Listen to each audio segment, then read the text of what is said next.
Yes, that's my aspiration. Yo, so before I keep telling y'all my aspirations and my goals and how cool my friend is, I do want to shout out my feature artist for today. So I'm gonna tell y'all this is the first time that I have an artist that I actually don't know personally. Okay. Yeah, for sure. So I've been putting my feelers out, right? This is how the universe work, y'all. You say this is what I want to do, and then it happens because you say it and then you act on it.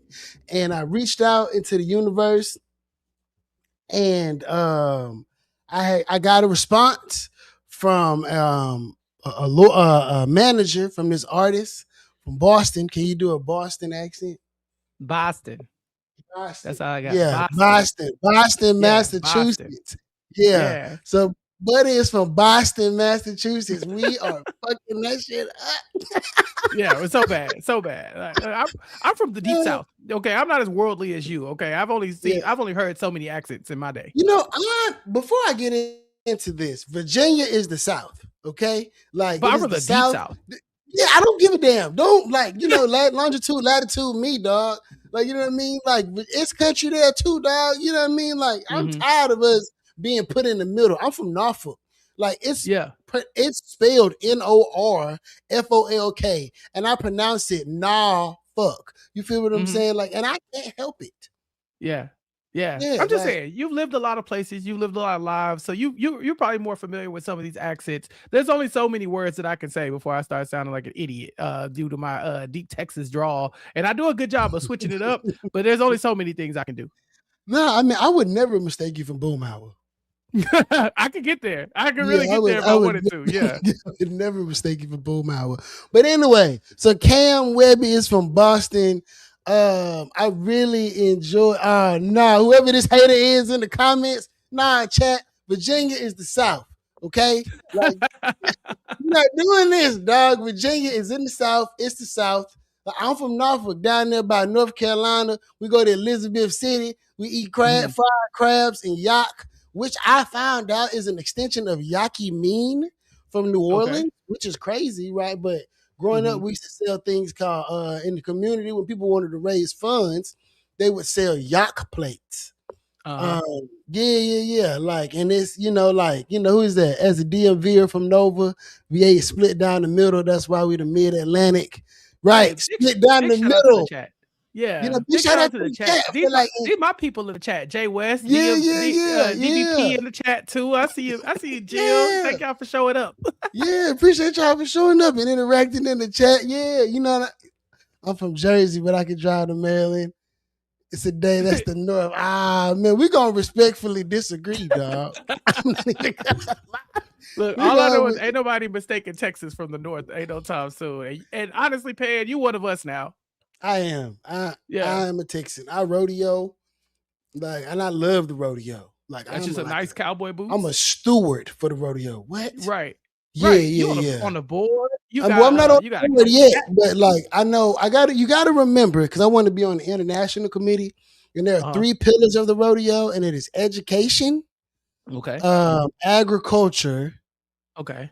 Oh, what's the last one? You got to know this to Well, be able damn, to you get gotta on at this. least Yeah, know. You I'm not gotta at gonna be least able know to what get they on. are before they not gonna pick you, Ah, brother. damn! Houston Livestock and Rodeo hit my plea. Yeah. Hit my They gonna say plea. learn our last.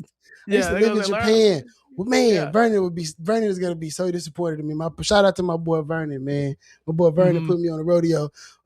Before the show ends, I'm gonna remember this last tenet of the Houston Okay. Livestock and Rodeo.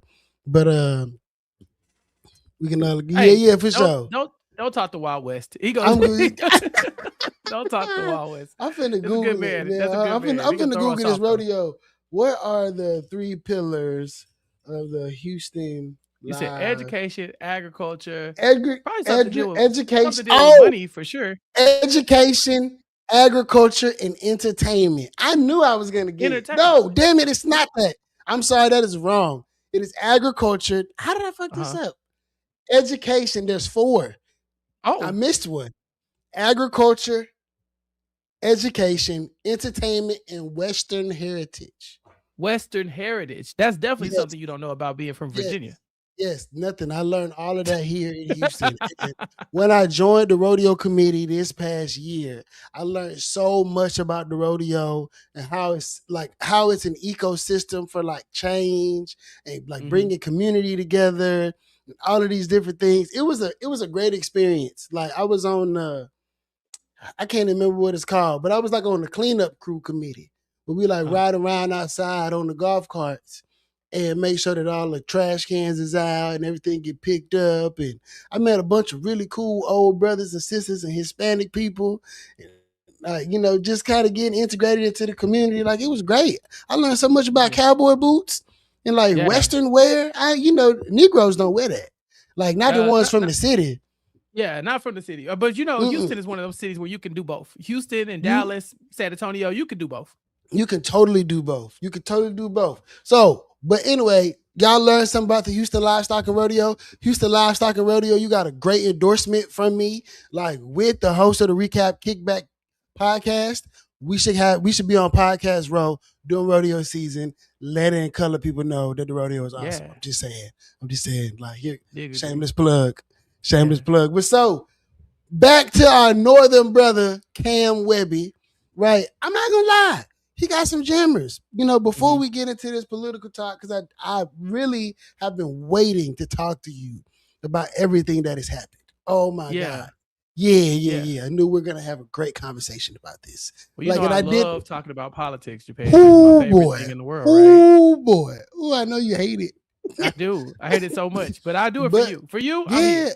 and we have such great dialogue, and I didn't want to waste it on the phone. I Okay. felt like people would need this. And the last time we podcast, I was still figuring it out, but now I Mhm. figured it out. So like we Yeah. could really give them a show. So anyway, Cam Webby, follow Cam Webby on all social media platforms.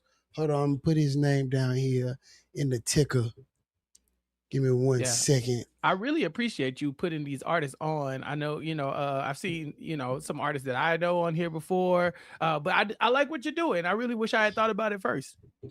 Man, as a former rapper, my partners who still be rapping, they say you still a rapper, but I'm not anymore.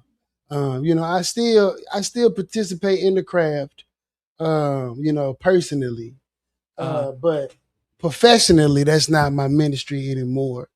But I do think that, in what we got going on politically,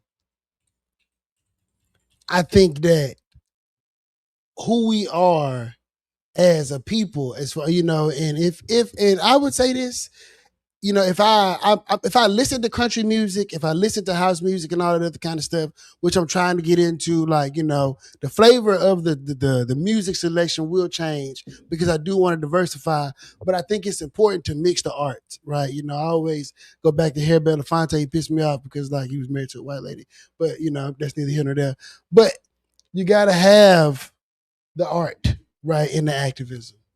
Mhm. And he's a prime example of that, right? Being able to make sure that there's like, all the artists who have something to say, like they're a great medium for change.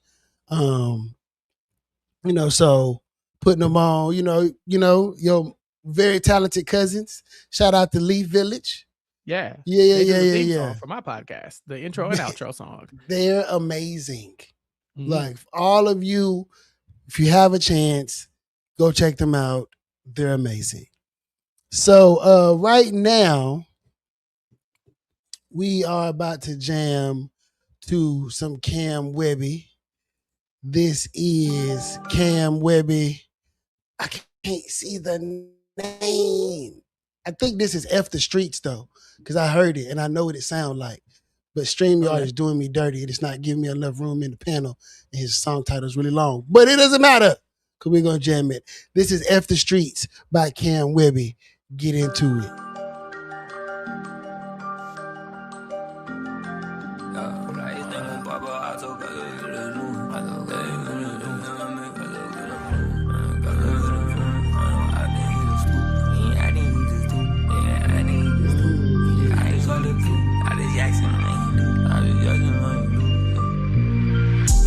Flyest ain't gon' pop out, I told Cuzzo, yeah, let's do it. Yeah, he from the streets, but because of good influence. I come from the streets, we bumping heads, we get into it. I say fuck the streets because we barely made it through it. Rob a nigga, beat him, we gon' blast him, he made movements. Gotta learn to treat him, he ain't acting, he just stupid. Bro just got some years and I'm so jacking, he ain't do it.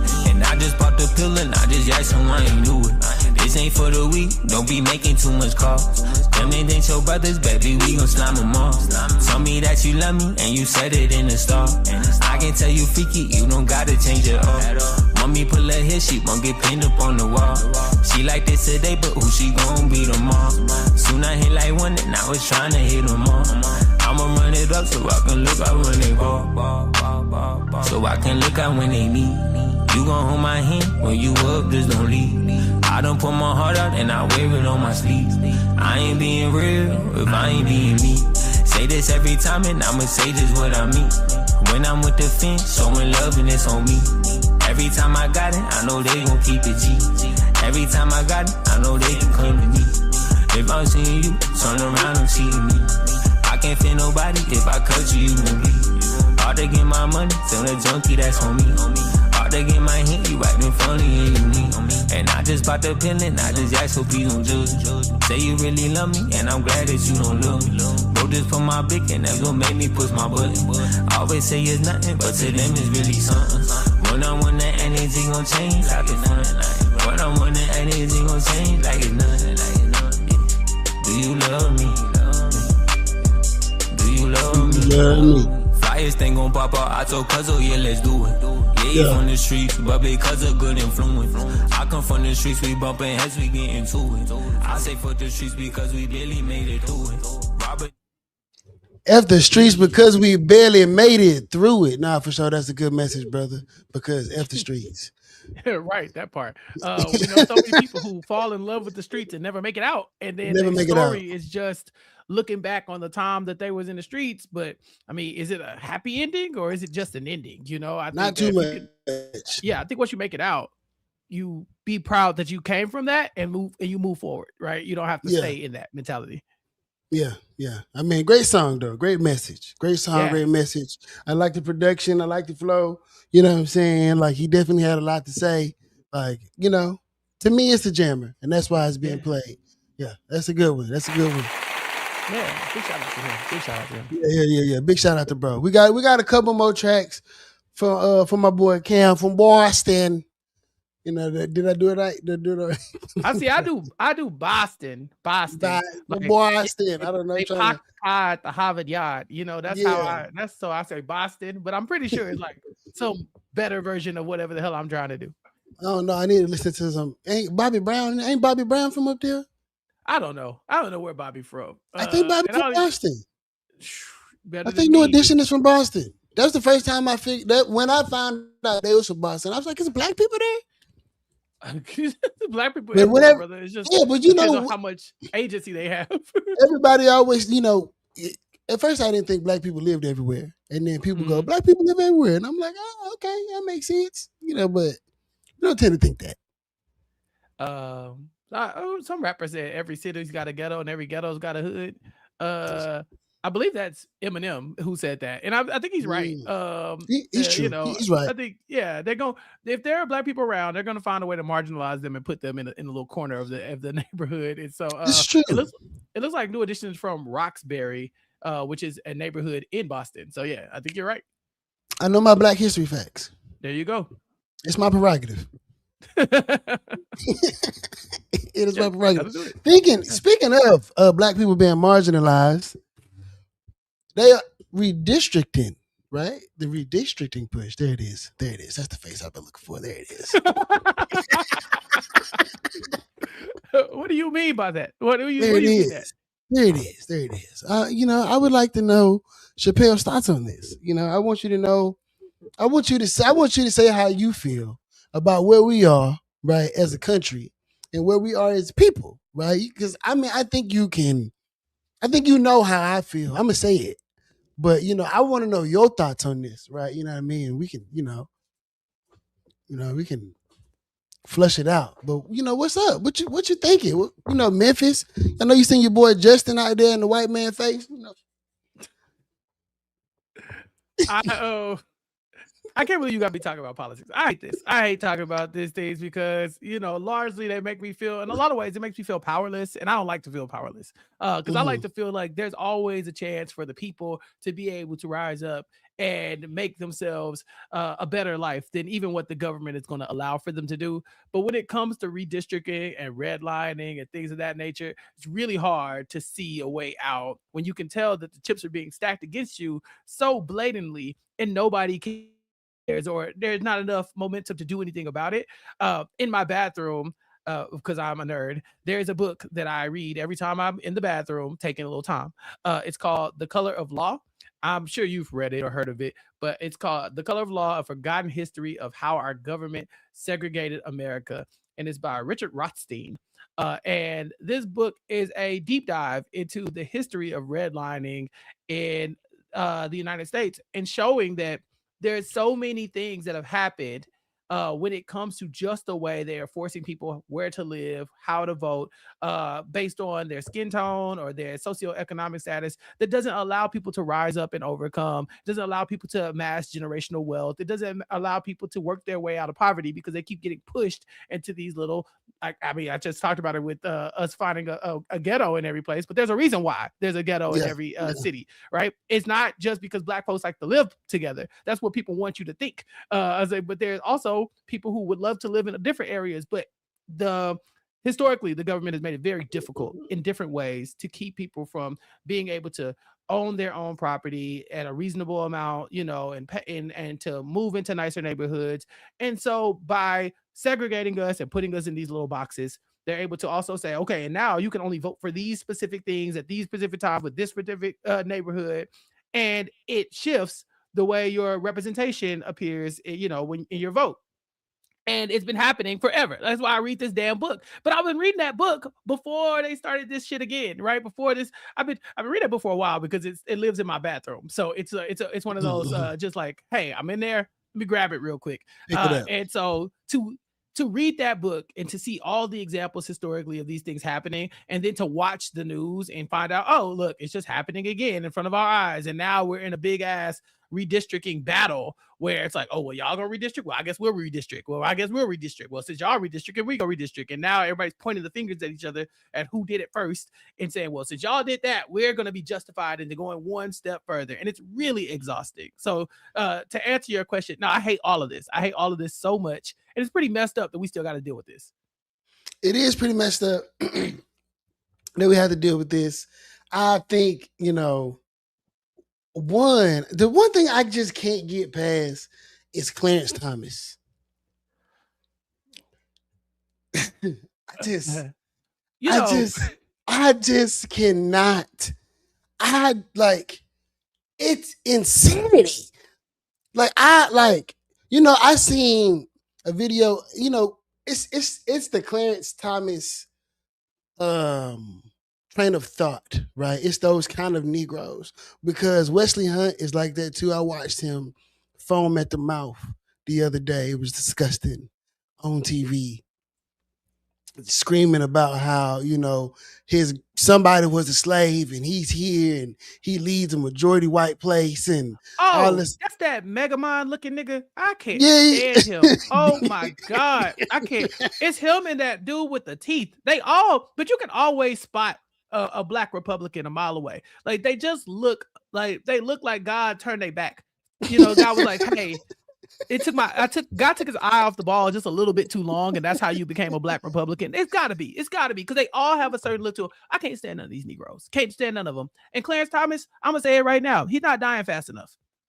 Dog, there are good people out here who die every day, and then we have Clarence Thomas who's gonna live until 155. 155, because why would you disenfranchise people who look like you, bro? Yeah, I don't get it. I don't understand. Oh, speaking of Boston, Mel Hooker's in the chat. Mel, here's my Boston accent. Boston. Is it Boston? I just figured since she popped in, we can ask her direct opinion. But no, I really just don't understand why there are some people who go out of their way to do really good things for people. It's terrible. But then you have people who go out of their way to actively take rights away from people. How are your stances taking rights from people. That is your political stance. That's your moral stance. Is how can I make you do less, have less things? It's like you should want more people to have more freedoms, more But the rights, thing as long as they're not is, hurting nobody. right? Like this black man said that this document that white people wrote when we were not people. He is citing this thing saying that the intention of this law that people who don't like us because we look like us wrote that the intention was not to give us an equal footing. Like that was not the intention of this. It was not to make sure that like black people could have a peace. It wasn't like that. Why would I want other niggas to be able to marry white women like me and dine in fancy and dine, you know what I mean, and dine in fancy country clubs and ride on yachts with white men and do these things? Like, you know, like I have an anti-dream. I have an anti-dream. Like it makes no sense at all. Like, why would you do that to like young, like you make water, like, you know what I'm saying, chocolate milk babies with that white woman? Don't you have children, sir, who white people look at as less than? They don't give a damn to them as Clarence kids. Right. Because they don't even really like him. He's just doing the things that they need him to do. Sir, they don't like you. We're sorry, Candace. If you were not a member of the Supreme Court, you would be having the same issues that we have. You would be the only difference is that you have that title. That's it. Your white woman and your white kids, your mixed kids cannot save you from white supremacy culture. It cannot. The only thing that's saving him is that his ass is on the Supreme Court. But when he dies, and it's going to happen, he is going to be remembered for the clown that he is and has been. You know, I think a large part of the things that we do here on this earth is to cement a legacy for like how we are remembered. The things that we do in day to day will be forgotten unless you make an impact, a positive impact on people's life. If you make a negative impact, people will also talk about you, right? Like you can be infamous for years and years to come, for centuries even. And I think there's a special place for people like that, where they're like, they've already decided that they will reap the benefits of their greed and their horrible ways while they're here, and they won't have to deal with the consequence of it because they're gonna have their heaven here on earth, and then they're gonna go happily to hell later on. And I don't mean to hell like, oh, like in a biblical sense. I mean like go to hell because I hate you, right? And we all hate you. And so he's going to, like, even white people are not going to, the white Republicans are not going to champion Clarence Thomas on their Mount Rushmore of people who have done the good to keep black people disenfranchised. No, ain't no way in hell. Ain't no way in hell. They gonna when he died, they gonna say, "There goes another nigga." Peace. That's it. That's it. So you're doing all of this to enjoy the spoils of this earth right now, but how will you be remembered? I guess if you don't give a damn, then that's you. But for me, it matters to me what people think about me when I'm gone. Not so much right now. Right now, you can not like me if you don't want to. You can disagree with everything I'm saying. But when I'm gone, I want people to be able to look back and say, Chappelle was a good guy. He used to do good for people. He used to help people. He used to look out for people. And I know that won't be how Clarence Thomas is remembered, because with every bit of my breath, every bit of oxygen in my damn lungs, I will never let anybody forget that this guy sucks. He's the worst. He sucks. And he should go to the hell that was on Lil Nicky. Yeah, the one, the really bad hell. The really bad one. The really bad one. The really not bad regular one. hell. But yeah. The one that was on Lil Nicky. Hell. Yeah. Shout out to my boy, Sensational Sounds of the Southwest. Hey, yeah. Yes, Darrell. Shout out to my boy, man, Darrell K. Douglas, Houston's very own. If you have not seen The Black House, you know what I'm saying, another fellow podcaster, another community activist, a political genius, and just people, all around get people together kind of guy. You know what I'm saying? A delight to be around. If you've never seen The Black House or heard any of Darrell's commentary, you should definitely check him out, man. Great brother. And it's crazy, right? Because cool niggas know cool niggas. So when Darrell found out that I knew you, he was like, you know Chappelle? Yeah. Me and Darrell go way back. I'm talking about, I knew him when he was a baby. You know, like, not a baby. I think I met Darrell when I was in 9th grade. You know, it's been over 20 years since I've met this man. We old. And to see him. Yeah, to see him, right. To see him kind of like be in the space that he's in and to speak it, I'm not shocked by this at all. This is the same Darrell that I knew, right? He just didn't have Mhm. the arsenal that he has now, the years of wisdom and intelligence, and he's so well read. And so he's the perfect person you need to be in these spaces, having these conversations. If I had stayed in Houston, I would love to have been like tangentially around Darrell and be able to help with him and what he's got going on. But I am not, and that's good because y'all would have me doing way too much work, and you know me, I'm tired. Yeah. Because I'm trying to get you to come back, Chappelle for Can't do Congress it. or something. Shout out to the featured artist in the chat. What's up, Cam? You know what I'm saying? Hey, yo, let us know, bro. We're trying to get our Boston accent right. You know, here go mine, Boston. Okay, But now I do say yours. Boston. Yeah. Let Yeah. us know. Like, how bad are we fucking this up? You know what I mean? We really trying our best. But the music is jamming, brother, and I appreciate you for letting me share your art with the world. It's a blessing to be able to do so. You know what I mean? And Clarence Thomas, I hope you choke on a hot dog. That part. Yo, Get a dog, so under your fingernail, you know. I something like that. so, you know, I understand, right? And let me say this before I say what I'm about to say. The honorable representative from Tennessee, Mr. Justin. That is a great fella. That's a great fella. Like that boy. If you've never heard him talk, he make grandmas cry. Like, yo, I'm not even like, yo. I went to Mississippi to go and I donated to a coordinated campaign in Mississippi. Like I like helped host an event in northern Mississippi when Elvis Presley's nephew, actually, or somebody, was running for governor of Mississippi. Lil Elvis? Yes, I can't remember his name right now. Shout out to my boy Andre, but Andre was the executive director of the Mississippi Democratic Party at the time, and he called me and he was like, "Come out, right? You know what I mean? And we gonna, you know, can you donate to this thing? And we gonna do this and that and the third." And I spent a whole day driving all around Mississippi. Went to Jackson. I was out in the country. Went to some small college in Mississippi, and we were at the luncheon. And this is the first time. What is Justin's last name? Is it Pearson? No, it's Pearson, Justin J. Pearson. Justin J. Pearson, yes. Justin came in the spot, okay? And it was like we was at a Backstreet Boys concert, but it was like old ladies everywhere. And it was like, oh, it's Justin. Oh, it's Justin. Right? Like it was going down. It was like, yes, yeah, Justin. Right? It was like, right? Justin was, I'm like, these old people was going crazy, right? I had never heard this brother speak. Had I to close my eyes, I would have sworn it was Selma and it was 1967. Yeah. I've heard him do his speeches Ooh, before. boy. It's very evocative of definitely that feel of like, hey, let me remind you that this civil rights movement is not over. It's not over. It is not over. Yeah, like it's not over. Yo, like when he got that timber. Yeah. And when I think about he got that timber. Yeah. Oh, the Republicans hate him. They hate when he talks. They're like, he's cosplaying MLK. I'm like, and what? And what about it? So what, bro?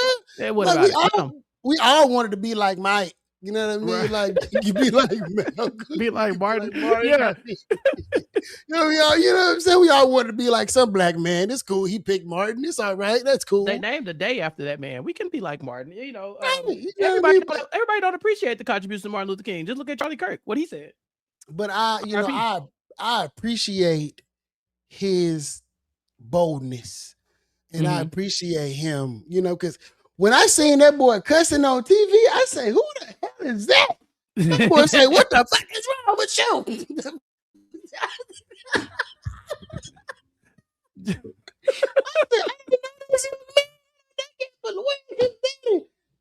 Like we did the thing, right? Like I met his father, and real cool. I believe his father is with the clergy and stuff like that. Oh man. That boy, when I seen that boy Justin, what the fuck is wrong with you? I was like, oh, it's going down. Like we in the time machine for sure, because what they did out there in Tennessee was racist. I mean, It was A racist. lot of this shit is racist. A lot of it is, you know what I'm saying? Like, it's like blatant racism, but you know, because we're in a time where there's been a shift politically where, you know, this one party is in control and they are determined to make people believe that what you see with your own eyes, what you can see and perceive is happening around you is not the case, right? They will show you that, all right, you see racist stuff happening, but no, it's your fault that the racist thing is happening, or it's not a racist thing, it's a you thing, or it's an individual thing, or that person was asking for it, or these things have to happen because of this thing that has to happen, when at the end of the day, it's still racist. It's still racist, and there's no way you can paint it up to not be. It's like, cause I was watching the news and I can't remember the guy's name, but he was a Republican lawmaker. And they were saying, well, y'all, you know, y'all made it so that, like, you know, Democrats don't really have a voice in y'all state house, that all the representatives that y'all are going to send to Congress are going to be Republicans, right? And he was like, well, if you want to get in office, you need to become a Republican. That was it. Right. If you want to win, y'all just need to come and join our team. Right. Come And it's win. like, That's not that What? that doesn't do anything for us. You win. you don't think and this then- is they going to stop- backfire? Right. Like you go, Like, you because- get in, and then they stifle you at every turn. You know, we've seen that even with the most centrist presidents that we've had, where they get in and they're trying to, oh, let's work across the aisle. You know, let's do the whole thing. And meanwhile, the Republicans are filibustering and doing all kinds of other shit to not let these you know, these people, these mediators, these moderators, these people in the middle that are like, oh yeah, let's do a little bit of both. And then we find out that doesn't work, because those people over there, they don't actually want you to play ball with both sides. They want you to play with their side, and they want to stop your side from doing anything that it can. Don't So do nothing. right, so you get in as a Republican just to then be stifled by everything that you know that they have in place right now. So it's not even a good, it's a bad faith argument, you know what I'm saying, to say, It's like, well, terrible. just become a Republican. But that's what I'm talking about. You see with your eyes and you hear the things, and they say, no, it's simple, just fix it like this. It's easy. Yeah, just be a And Republican, and then you'll get in office. And the thing is, so the thing is, the voters haven't voted yet. This is just the lawmakers doing this, right, y'all? It's not like the people haven't voted yet. So the people could vote any way they want. Like, this is the glory of this is like that, you know, and we're gonna get into this in the next topic is, if the opposing party can organize well enough, I mean, it's voting, right? So they did make it so that it's hard. But like, all of those people that they packed into them areas, like, all of them people not gonna vote. There are a lot of factors that are gonna tie into this. So like, you know, all the niggas going, my vote don't count, and all that other kind of stuff. It still does. Now they made it hard for, like, you know, this group of votes over here to count as much as this group of votes over here. But if more of these vote than these vote, then these win. Like, that's just kind of how it works, right? So that's like, so I think that, you know, and the Republican Party is not very popular right now, just period. No. Like, just across the board, they're not very popular. So that's why they are rigging it like this, because they don't have the popularity. People are not happy with them. So we do have to get together and organize the communities and dispel the myth that, like, voting, it don't matter no more. They took it away from us. They didn't take it away, but they did make it difficult for specific groups to have more leverage. But not everybody is happy with Donald Trump. Gas is what, $6 in some places or some shit like that? It's insane. Yes. It's yes, it insane. is. And then they got the Secretary of Transportation taking a road trip and putting it on YouTube, telling people to get in the car and go see America for America's 250th anniversary. No one gives a damn about America's 250th anniversary. No one Nobody. cares. Nobody. No one cares. Nobody. Yeah, especially with the way gas is. And, you know, you bring up gas prices being high, and the Republicans going to say, well, they were higher with Biden. It's like, well, that was the Ukraine and Russia's whole But conflict, right? Gas never got to. I don't remember gas being $4 when Joe Biden was the president. So I the remember highest Joe gas- Biden doing a lot of shit, but not giving me $4 gas. If I remember correctly, and you obviously would know better than me, but I think the highest gas had ever been in our adult life had been when Ukraine invaded Russia.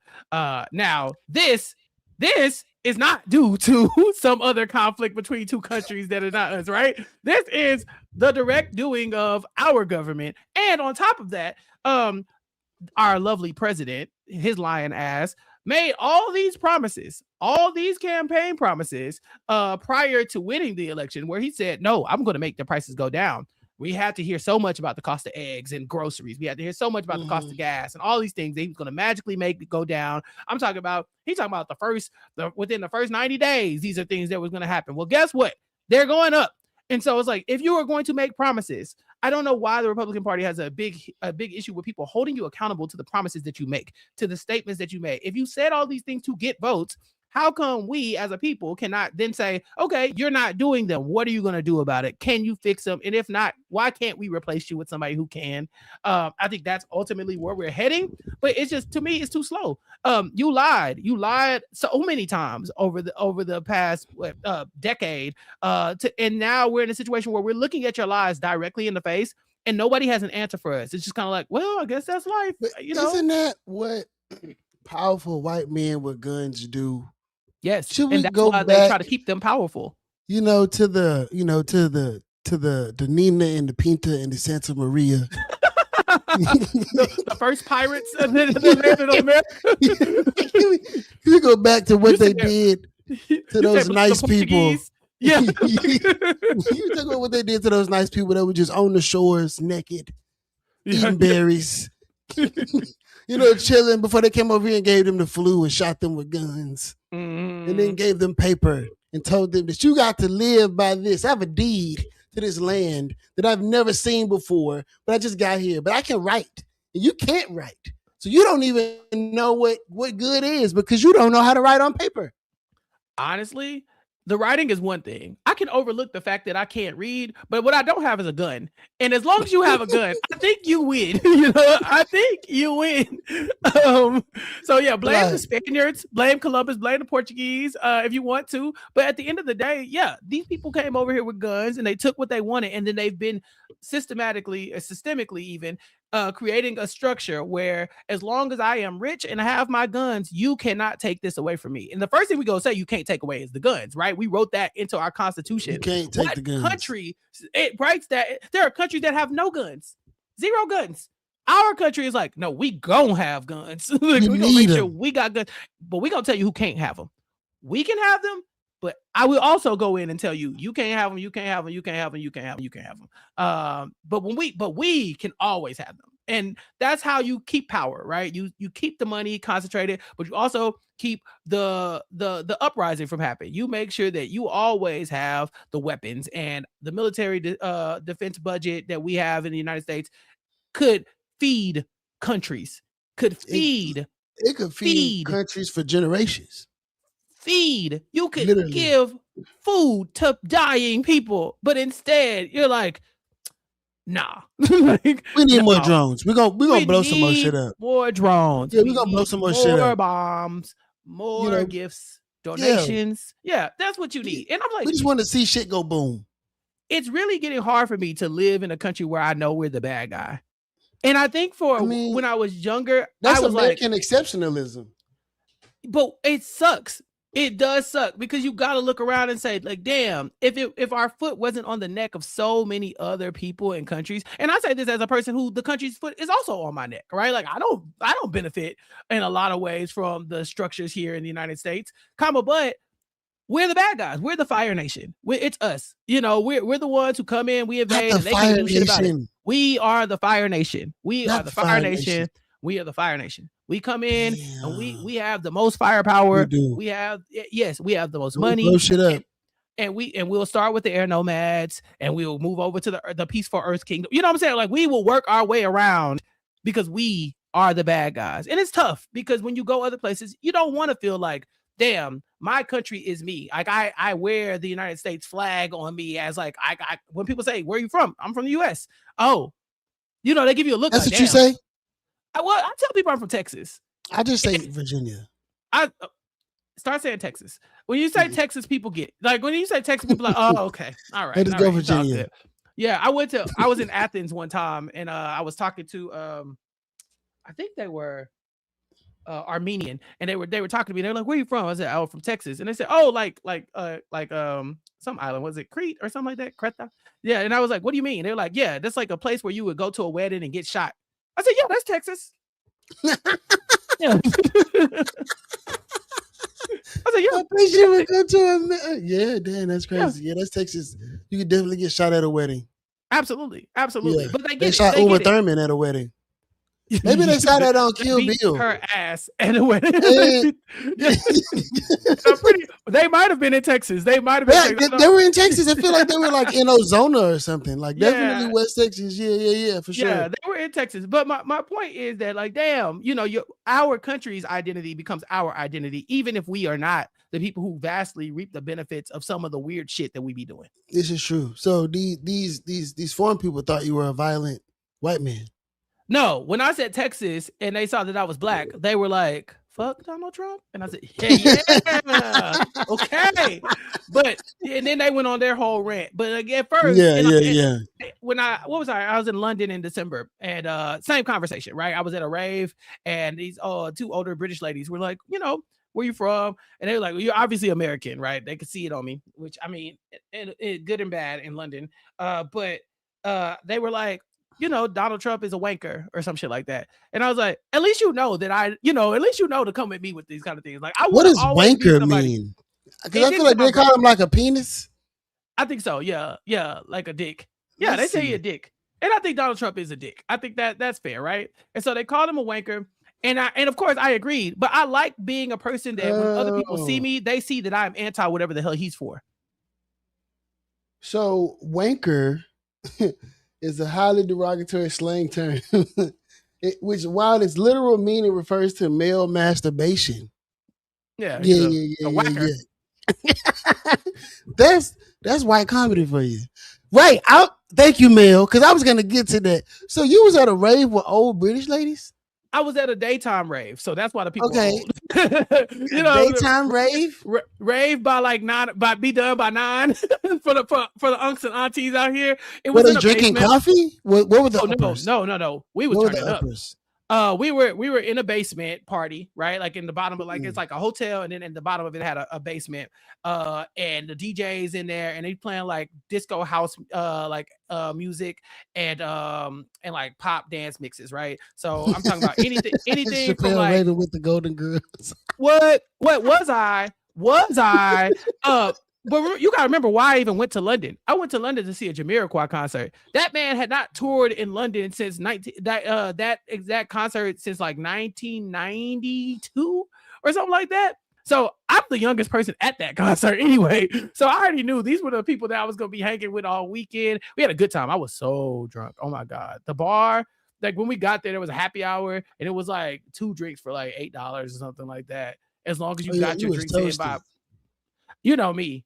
2 any change. I was like, so there's no limit on what I can. Yeah. So once they all started setting in, right. Once they all started setting in, and the Gorillas started playing, and then music Gorillas better than you. Yeah, like that. Like I said, it got oomps in there, and I was feeling it. So yeah, it was a good day. So sounds like an experience, like British older. The British Golden Girls. British ladies were there. 2 older British ladies were there. There was a lot of other people there. There were a lot of other people there too. I wasn't raving 3 deep. But yeah, I'm saying it was like you were like hanging out with the silver hair gang. With the silver hair. Not everybody was a silver hair gang. Okay. What I'm saying, they were mixed. It was a mix of people. Now, it wasn't a lot of black folks in there. I mean, for sure, I wouldn't think so. Yeah, but at the same time, it's London. That's where Jimi Hendrix went to get away from racism.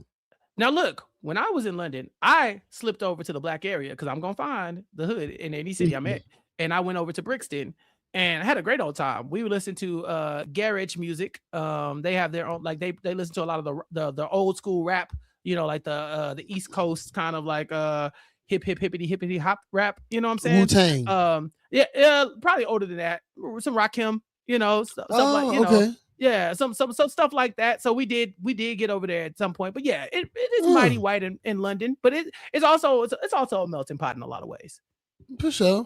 Mel says her cousin does the early rave thing in DC. She's 46, right? See, they're my people. Yeah. I'm not 46, but I can party with some 46-year-olds. Yeah, for sure. I'm gonna have to try this one day. An early rave. You and I have yet to travel together, and that is yeah. That is gonna be debaucherous. I think that'll be wholesome. Yeah, and that's not gonna be wholesome. I read books. I mean, we both read books. I mean, but I feel like it's the ones who read books that you got to worry about. That's Like it. That's we're not gonna be like, propaganda. we're not gonna get drunk and like try to fight nobody or nothing. You know what I mean? No, Like, no, it ain't be nothing like no. that. But not me. you know what I'm saying? We make friends with your with your party. Just know y'all not going home till like 7 a.m. because we're gonna be outside, like, finding all kinds of dumb shit to get into. Yeah. I'm a party with whoever party. That's true. Yeah. I'm a good time. So I mean, I know it, and you are like, the devil twin on my shoulder. Japan, absolutely. That's my goal. My goal is for everybody to think like, what would Chappelle say about this? And it's kind of like, it better be turn up. Turn up. Yeah, that's you should do this. Yeah, do that. For sure. It'll be fun. I promise. Yeah. I took us all off the rails. What we were talking about? Politics? Boo. Yeah, we were. So okay, so after all of this happened, Hakeem Jeffries put out a memo. Let me read this. There's a line in here that I want to recite.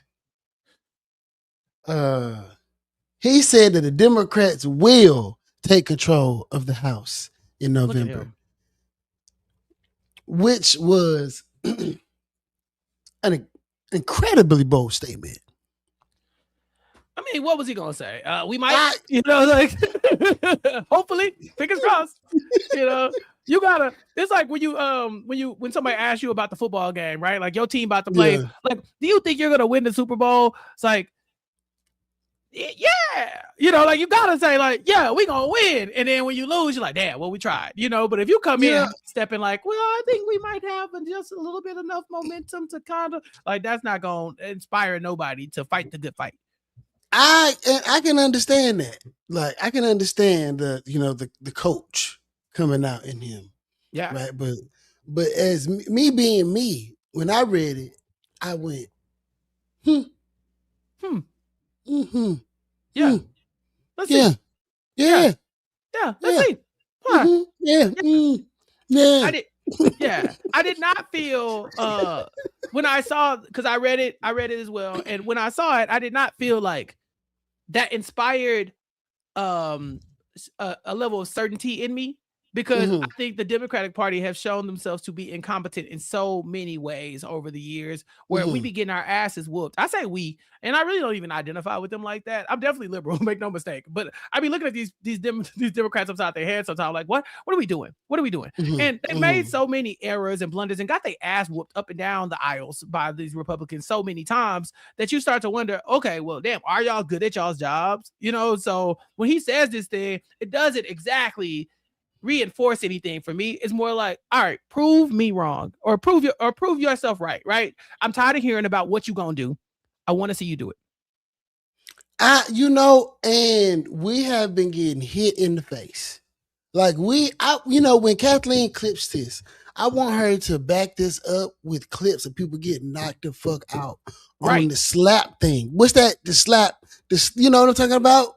The slap shit that's on YouTube. You never seen where it? You slap people yes, each other in the where face, they slap each other to sleep. Yeah. Yes, where they slap each other to sleep. We are the ones getting slapped to sleep constantly. Yeah. Right? Like we took it to the voters in Virginia, and the voters said, hey, yeah, we want to do this. And then the Republicans was like, fine. Right. No, you're not. You're not doing that. You're not doing any of that. We don't give a damn. Yeah. Then they did that shit in Texas, and shout out to all the state reps that paid their $8,000 fine. That's crazy. You know what I mean? Like that. Ooh, that's crazy. But I appreciate them, like, doing it with pride, taking pictures, put it online and stuff like that, letting us know that you paying with your pocket. That you paying with your pocket. For this. They signed up for this. Being a representative does not mean you get to just go and vote every now and then and stuff. Like, you have to work for the people. You have to work for the people. And if it costs you $8,000, guess what?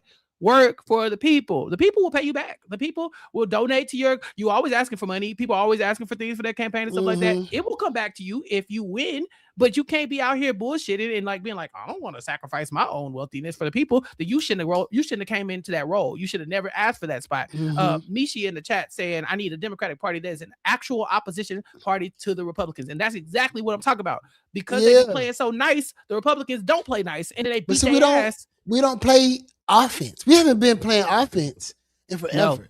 And No. politics, from a great man told me this. Shout out my boy Wag. Politics is an offensive game. You got to be Kobe at all times. Score, Right. score. That's it. Just score. And we have not been scoring. We have been losing. We have been backpedaling. We have been on our heels, getting hit in our Yes. shit right here, year after year after year after year. But I disagree with you on one thing. We What? don't even play defense because when you have the upper hand, you just look at what the Republicans do. When they are at power, they make it really hard for you to take the power back. They take away these rights. They codify things that are not good for us. Like when they get a chance, they say, okay, our best offense is going to be a good defense. So when these Democrats come back into power, they can't do shit. They can't Well, see, do this the anything thing. with this. Well, the Republicans, at least in like the last 10 years, they have not given the ball back. Even No. when we did have the presidency, they kept the ball. Like Right. so we have literally been on our heels this whole time because the messaging has been Trump bad. Look how bad Trump is. Trump He bad. is so And bad. that's where we are right now, right? Like, Yeah. they are stealing from us, and then everybody's like, okay. And then they, so like one of these articles, the guy was saying, what are we gonna do? Like, right? What is our message gonna be? Are we gonna lean back into Trump bad? Right? Fuck like, Trump. right. Can I say that right. with all certainty? Fuck Donald Trump. Like this man is on the way out. He either gonna die or he's gonna run out of time, right? And at that point, we're on to our next monster. Let's stop focusing on what the fuck he's doing and just point the finger at all of these losers. But I don't know, like I don't know, which group, the DCCC, the DNC, I don't know who is in charge of the messaging. I don't know. Yeah. Right. But they, like the Trump is bad thing ain't getting us nowhere. Right. It hasn't gotten us anywhere. We're still losing. They're still winning. I was just that's what I was going to tell you. Right. So I'm just now, in HISD, they made some policy changes that are basically stripping community schools of special ed programs. Right. Yeah. Which is fucked up.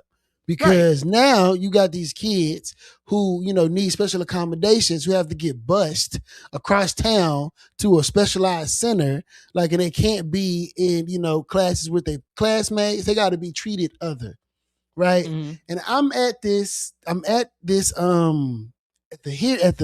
meeting, the board meeting for HISD, and all these people are getting up and they are talking about their kids and how they have fought to get into these different schools. And this one little boy was like, I'm a freshman at Bel Air, and I fought hard to get here because they got all these programs that I need, and I wanted to get into bed. And Mike Miles, you took that from me. And Brandon, I about cried in there. I'm about crying right now, thinking about oh my God, bro, yeah, just we don't really get those experiences, right? Like we hear about it. What's happening to people and stuff like that. But until you are in them rooms where these people are yelling at these people who are making the rules about what's happening and how it is, how it's affecting them. And as a, I feel like as a Black person, we get we're a little jaded when it comes to stuff like this, right? Because it's like, this been happening to us all the time. But when you hear the babies get up there and talk about how the policy is affecting them and how it is taking things from them and how it's making them struggle, it's like, damn, dog, do you people have no heart? Yeah. Working in education will radicalize you in a way that nothing else will, because you see firsthand the people who are affected by this. The powers that be are like, nah, we don't need to give these kids lunch. We don't need to give them lunch. We don't want them to eat for free.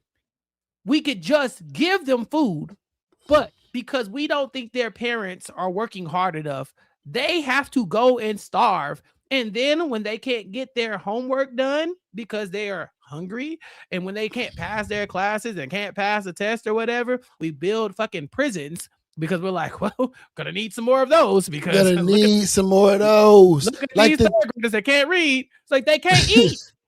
Like the dude that killed Fulio, and you seen the guy on there saying, you know, we need young labor. Right. And it's like, yeah. What? What are you talking about? But the governor of Louisiana said he went through the same stuff that black people went through. You seen that? No, I didn't see that. Jeff Landry, yeah, he said why, like he was saying, right? Because you know they were talking about the gerrymandering and how, you know, black people aren't going to be represented by people who have lived their experience and stuff like that.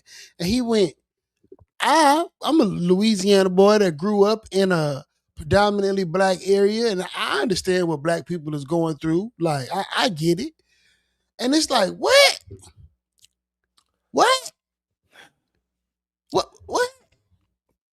Louisiana. This what we fighting against. And then they got backup by their homeboys, Wesley Hunt and Uncle Ruckus. Yeah. And they like, yeah, like look at them new niggas over there. You know, they some good niggas. They quiet, they sit down, they do what we need them to do. They don't cause no fuss. We don't like that nigga Gary. He loud. He yell at us all the time. But Clarence and Wesley, they shut up. They sit in the back. As much as I love going to Louisiana, I just want to. Look, Newsweek got a little article. I just pulled it up real quick, so I don't. If I'm paraphrasing this inaccurately, then charge it to my head. But you'll get the gist of what I'm talking about. Overall ranking, the number 50th worst state, 50 in crime and corrections, 50 in economy, 46 in education, 44 in healthcare, 49 in natural environment. Louisiana. And Louisiana has been a red state for all these years that it's been at the bottom of all these fucking metrics. And there's no room to change it. They're happy being in power of a dilapidated trash of a state, and they're doing it, and they're making it state. The people in Louisiana are lovely people. I love it there. I've always, any chance I get, I'm in Louisiana. I love it there. My god brother graduated from school there. The people are great. Nicest people in the world are in Louisiana. But look at what they have to deal with government wise. Why are you ranked so low? And the people who have been getting them ranked low are still in power. If anybody else was that bad at their job, they would be unemployed. That ain't how politics work. Because we live in Texas. Look. Look at. We pretty bad. Where we at? We pretty bad. We are pretty bad. They tout the. They are more excited that you know, businesses want to come here because they don't got to pay no money than the fact that our education system is so bad. Right. But Corpus Christi is running out of water. Texas at least got an economy. It at least has an infrastructure. It at least has an environment where people want to live. What is the positive about living in Louisiana with the people who are in charge of Louisiana still in charge? And at least Texas, and I'm not even caping for Texas. There's no positive. You know me. I'm not saying there's a positive. Leave. No, but here's what I'm getting at. At least with Texas, you see that there is a shift in the way people are thinking, right? We have gotten some really close, quote unquote, calls when it comes to some of these big races. And, you know, we saw Beto make a good run at it a few years ago. You know, like every now and then it does feel like there can be some change in Texas. There is no change on the horizon for Louisiana. And it's because of these people, and they're okay with it. My thing is, how are you okay with seeing your people down bad like this? Not even on a race level, but on a level of, these are people who you live next to. Your kids go to school with them. You went to school with them. You grow up with them. You go to the grocery store with these people. You see them in your community, and you know you're a part of the thing that is keeping them down. The reason why these people are so dumb. But they don't think about it like that. That's the thing. They like the way that they don't think about it like that. They don't think that, you know, like, the number one thing that is going on right now is the preservation of whiteness. And you know, whiteness is the concept of what it is, right? Because whiteness is defined by well-meaning white people, right? Like when back in the day when people was trying to go to the courts and they would tell the court like, hey, I'm white. Can you like tell people I'm white? The court would go, other white people, do y'all think this person is white? And they would go, yeah. He white, like he can pass, he cool. You know, that's what the Proud Boys and them did, right? They didn't want non-white people to come in, and they let other white people decide who was white, right? Mhm. So right now we are witnessing the preservation of whiteness because there's a lot of different colored people here in America, and they humping the white kids, and the white kids is humping them, and they making these brown babies. And there's less and less and less and less and less of them, and all of that ideology. You see what happened? Like the guy, the guy who he was David Dukes. Well, I don't know what their pronouns are now, but they started Transition. what. Yeah, they were a like a KKK, like white supremacist dude. And then like they found out the truth, and then they was like, fuck all of this is wrong. And they have been a staunch advocate against all of that alt-right stuff. But like they built the framework, they was like brainwashed into thinking that was right. And then they went to college and they met other people and had to deal with the shame of being the person who like promoted all of this dangerous ideology, and they had to reckon with it. And when they reckoned with it, they disassociated themselves. And when they found themselves in transition, like I said, I don't know what their pronouns are, but like now they're like all over the TV saying like how bad it is. But it is the people who brainwashed him and taught him, they wouldn't have done that to that child if they didn't need a vehicle to help them preserve whiteness for years to come. Right? Yeah. You wouldn't have Turning Point USA in high schools if the preservation of like white idealistic thought was not at the forefront of this. Because what is at the forefront of this movement is whatever was great with America before, which was things for white people, which now, with the boom and black women going to college, all these other different kind of things, like there's less spaces, right? White people are losing their third space in America. And it's like, hell nah, what you mean? Like, what? We got it. They're not letting us in. They're not telling us we're great anymore. Like my son, Bobby can't get into school, even though he had a 2.75. And Jason had a 3.9. But like those spots at Ole Miss, them spots at Arkansas, them spots at Syracuse, those are for well-meaning white kids. They're not for everybody else. And them well-to-do white people, whether they are liberal, and this is what I was telling the homie. And this is going to be the problem for black people going forward. We really need to have a serious conversation with our white counterparts, like the liberal white counterparts. And I say this because right now there is a preservation of whiteness happening, just in a nutshell, right? Like this is Elon Musk, Peter Thiel, Donald Trump, all of this, like this, like it's not a let's coalesce around community, the different shades that create America. It is, hey, we're losing our hold on whiteness, and we got to be able to rein that back in, right? I'm reading White Fragility right now. Okay. And the thing about that is that's whiteness in a blanket.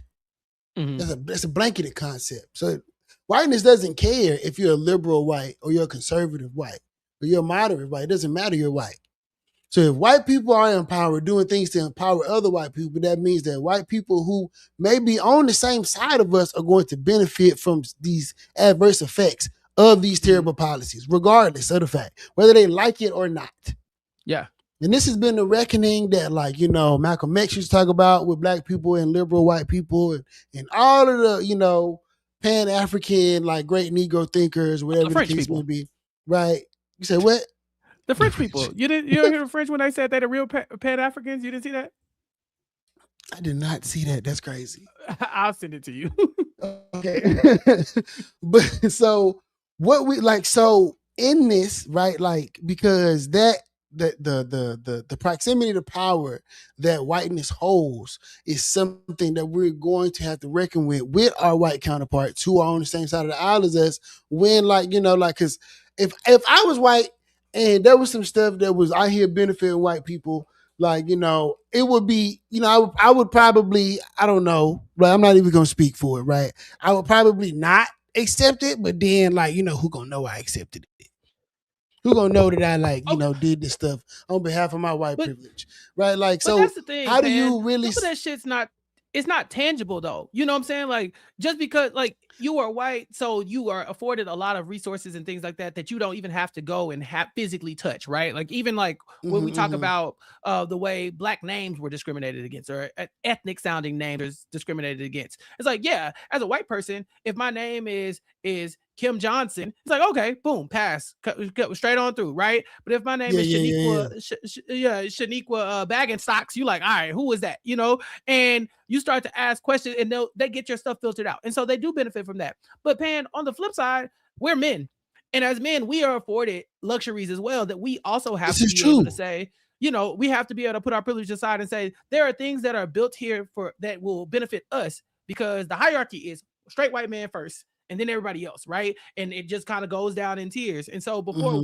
you know, we're directly benefiting from policies that are not beneficial to women, right? So it's like we have to dismantle those things. We have to be anti-white supremacy culture, like ad nauseum, like across the board. You can't pick and choose which of these things do I want to be. You have to be anti-racist. It's not enough to not be racist. You have to disavow racism. You have to disavow these cultures that allow you to oppress other people. And it's hard for people to do that because you don't want to take away from what you have, right? As a person who is marginalized, as a black person, yeah, we got to fight for so much that then you want to tell me like, and now you got to give some of that up for the next person. You're like, God damn it, I barely got this, you know? But if you're not having those conversations with your people and your friends, you have to, like, you're not doing the work. The work is being like, this benefits me, but what benefits we? What benefits us? If it's not me, it's why people look so foolish when they talk about the idea that you shouldn't tax these billionaires. They work so hard for their money. They got all this money. It's like, how does that benefit any of us? How does it benefit any of us? So going to that, right? And to your point, I definitely think to round it off that as far as, because right now, the black community is side-eyeing the white community, right? And the thing that happened with the Hispanic officer here in Houston, right? You know what I'm saying? Ooh, like the race relations is right. You know, the race relations is crazy. Right? Yeah. And black people are feeling like we on this island over here, like alone, right? And it's been like that. But the you know, people have been saying that forever, right? Going back to COVID, right? When the Stop Asian Hate thing happened, they was like, why did Asian people get like actual legislation, and we still ain't got no legislation that directly says black? Right, like, but it didn't say. It didn't say. Right, it didn't. It didn't say black. You know what I mean? Like, it didn't. Yeah. Right. That's the thing. Like, why doesn't it say black?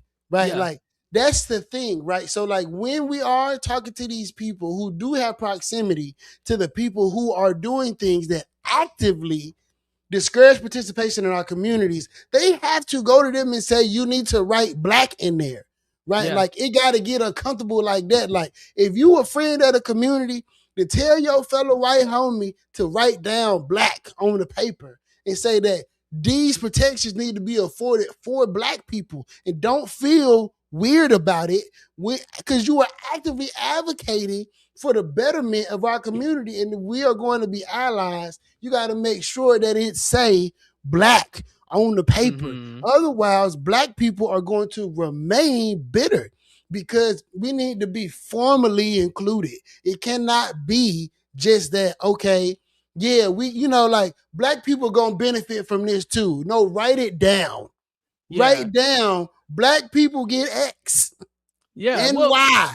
And Z. That takes me back to my point from earlier, though. This is the Republicans playing defense. They have taken such an aggressive defense against DEI and having anything that's specifically for any given community now, any marginalized community. The moment you say race, why you got to bring race into everything? Oh my God, why you bringing? They did that on purpose. That's not this. This is by design. This is so that we can't do that. True. I mean, but the thing is, when we had the chance, like you said, when we had the chance, we didn't do it. We didn't do it. That's what I'm saying, bro. That's what I'm saying. That the reckoning with the liberal whites in the Democratic Party, it has to happen. Like you got to tell these people to write black down, bro. Right. Don't get And uncomfortable stand when on the it. black people come and be like, hey, XYZ, ABC, because culturally we different. The food might smell different, the volume of the language, we might be a little loud or whatever the case may be. But if we are Democrats, do you make sure that they write black on the paper, bro? So that we can do better coalition building. Otherwise, the black people are going to be upset. They are saying it. They've been saying it. And the thing is, like, I was watching Gary Chambers, and he was saying respectability politics is killing the black community, right? And you see black people talk about, and they go, you see them white people. Like, you know what I mean? Like, niggas get to whispering, right? Yeah, he's in the hand motion. Yeah. You know what I mean? Like, why are you doing that? Like what was it? Was it them? Who did it? You see that? You know what I mean? Like as soon as there's a school shooter or something, they like, what color was? No, it's even worse. It's Florida man married a local alligator. You're like, right? Like maybe. Right? Like Negroes Jethro arrived at the liquor store. You're like, okay. All right, got it. Right. The whole fact that, right, that it's 2026 and Negroes are still whispering white people. Like that's a problem, bro. That's a problem. You need to be able to say, bro, everybody, right? You got the Republicans trying to define free speech right now. Free speech don't need to be defined. It's free. It's like saying we need to make sure that water got a shape. That's crazy. Yeah, but even with speech, it's like, free speech is not, I can say everything I want to say all the time without consequence, and I think for white people, it became that for a while, for people. I would say this for people. There's definitely an age, right, between like the 90s and the early 2000s where you can pretty much say whatever you wanted. Recently, the roast of Kevin Hart has been in the news, right? Ooh, I ain't watched it yet. And people have been... Of course I watched it. Covered it right here on my podcast, recapkickback.com. That's youtube.com/@recapkickback. Check us out every week on YouTube. And you can stream us, recapkickback.com/subscribe. That said, we did talk about it. And a lot of the people were upset because of some of the racist jokes that were being made at the expense of Kevin Hart, but also the people watching at home. Now, you go back into the early days of the roasting, and that for a brief period, for a good period of time, there was nothing off limits. You could say whatever you wanted about people. It's a roast. It's a roast, right? It's a roast. Everything goes. We are not there anymore. We are not there anymore where people are going to allow you to use hate speech against people. My stance on the roast was basically like, if you were talking about something someone has done, roast them. Roast them for something that they did. What people started to do was roast you about who you are, your identity, something that you cannot change, your sexuality, your skin tone, even your weight, your height, even things like that. Sure, talk about people's height. I guess I'm a tall, so I don't really ever have a real issue with that. But I'm sure the short people don't love it. I'm a tall. I can't relate to small problems, but smart, but that's rude. That's rude. I'm 5'6". Small problems is crazy. Like you need to. They're not big issues. They're small issues. That sounds regressive. That was like racism. No, I'm a tall, and I'm a tall is small. Yeah, no, that's crazy. You're talking about adults. You're talking about grown men and women right now. Yeah, I'm just more grown. I don't know if there was a word for being like height discriminant. But my point is that when you are going after, for instance, someone made a George Floyd joke. I think it was Tony Hinchcliffe made a George Floyd joke. Yeah, that was George Floyd. He's not in the room. He has nothing to do with Kevin Hart.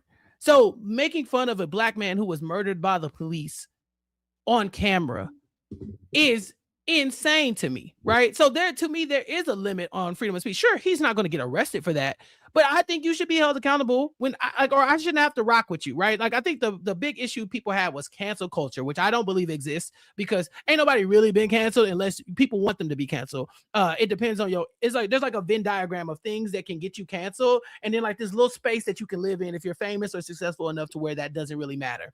Or I know a nigga that was listening to the Chocolate Factory the other day. Which is crazy, right? Which is crazy. And so people are like, you gonna cancel them? It's like, I'm not gonna listen. I look at the songs a lot differently now. So I don't know. But I mean, but like depends on who he sonically, was singing you know, about. like yeah, for sure. Yeah, the for man sure. is singing well, but who is he singing It's about? That jamming. bothers me. But I do Yeah. think there's a space where you can be famous enough to where you can almost not be canceled, right? Like there are things you like Donald Trump, for instance. Please cancel this man, right? But he's He done can't be so canceled. much. He's not mystical. He's not mystical. He cannot be canceled, right? But Target, you can cancel Target to an extent, right? Like you can be like, we can boycott Target, that's fine. I don't know, bro. Like we talked about the Target thing. We did, but my point here is that, like, when these people say or do things that we don't agree with, we don't have to support them. Just because speech is free legally doesn't mean I have to be okay with everything you say. And I think that if you can say whatever you want to say, I can govern myself accordingly after that. That is true, right? So one of our classmates made a joke on Facebook about the white AKA that was MAGA. You seen that? Which is crazy. AKAs, listen. Hey, man. I normally stay out the KA's business. I stay out that business. You know, I try not, but they have not been having the best press. They have not been having from Trick Daddy to this. I mean, if they stop doing weird shit, because this is weird. This is weird. Yeah. I mean, like I'm not a Greek person, but and I understand the pragmatic. I understand the pragmatic approach to success in an organization. I do not understand why white people are allowed to join, but that I'm not a Greek person. So that's the first thing. I know a lot of Negroes like me don't understand why white people are allowed to join, but also being a Greek person, like it's a socially exclusive opportunity, right? Because you got to go to college and then woo, blah blah blah blah blah. So there's a lot of nuance there. So that's the first thing. Like she's a white lady, right? And then she represents this historic Black organization, and she's a Trump supporter. Now I'm positive that there are other AKAs that are Trump supporters, right? Like they're AKAs, political ideologies are not monolithic, right? They're not all like card carrying Democrats. Like we can start there. But it makes it organizations worse. Are political, have a side anyway. They're all apolitical, technically. But it does make it worse, right? Because she is a white lady and she's a part of this organization, right? So like Black people are going to ridicule, right? So one of our classmates from Prairie View said, at best, she's a Zeta, right? If I was a Zeta, I would have. Been all day next. But I know AKAs ain't talking. I know. Well, no. So he not a Greek person at all. Oh, okay. Right? He was just talking. He was just talking shit. Oh, I thought that was the AKAs. Like, she ain't one of us. Like, man. And a Zeta went online and she made a post and she let him have it. Called him a hobby. All this other kind of shit. And there was a stigma in there who was like, yo, you got to get off my sorrows. And he got on there. You feel what I'm saying? And it goes back to what you're saying, right? And Rod made a good point. You know what I'm saying? Your new frat brother, right? You know what I'm Leo, saying? Yeah. Shout out to Roddy Q, right? You know what I mean? And Rod was saying, like, yo, like people don't gotta accept that shit, right? You know what I mean? And I'm like, that's true. And this is my pushback. And I think that it is distasteful for Tony to make the joke, right? Like, and jokes be distasteful. Like, and that's the thing, right? Like a lot of shit Richard Pryor said was distasteful. A lot of shit Red Fox said was distasteful. Shit Eddie Murphy, Martin Lawrence. You know, I'm a fan of comedy. Comics say distasteful shit. I really like Bernie Mac. He used to say a lot of distasteful shit. Yeah. But but speech has to remain free. Nobody's getting arrested, Pan. Like, no, but I'm saying like no. It's not about arrested. It's not about being locked up, right? Like, because you don't like what I got to say. You feel what I'm saying? Like, that don't mean that I need to, as an individual, like, tailor my shit for you, right? Like, that don't mean that. Like, and the comics, though the things they said were distasteful, I do understand their pushback in being able to say radical shit, right? Because if Uncle Luke had not fought for that, we wouldn't have music be as free as it was today. Now, and Uncle Luke was saying some distasteful shit, right? Yeah. Like it was pop that, Right. It was nasty, Right. right? Nobody's grandma wanted to hear that, but Right. everybody was jamming, and they, they Yeah. liked it, right? Like that's freedom of speech. Like we are at a place where you can't have movies like what was something that was bad, right? You know what I'm saying? Quentin Tarantino ain't made a movie with motherfuckers saying nigga 1,000 times since the Django.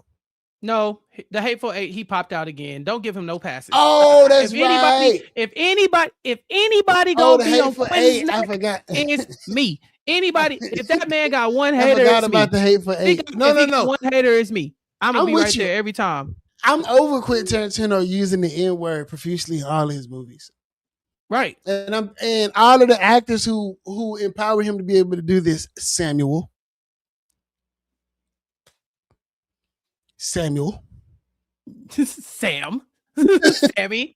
Samuel. Yeah, I mean, amongst others. Like, but he's the most prominent one. Yeah, Samuel. for sure. He's been in a lot of. I mean, Jamie Foxx was in Django too. Yeah, but Samuel is the one who pops in first. He was in Pulp Fiction. He was in Pulp Fiction, and he was in the Hateful Eight too. He was. Was he in the Hateful Eight? Yeah, I think so. Yeah. Yeah, he was. He was like that old his go-to guys. Yeah. He likes Samuel. Yeah. Pete, shout out to our terrible Department of War guy. He quoted Samuel in a prayer. Oh, he did? The Pentagon. Yeah. Oh, that's smart it's guy. Crazy. It's yeah. crazy. Oh, Pete. Pete.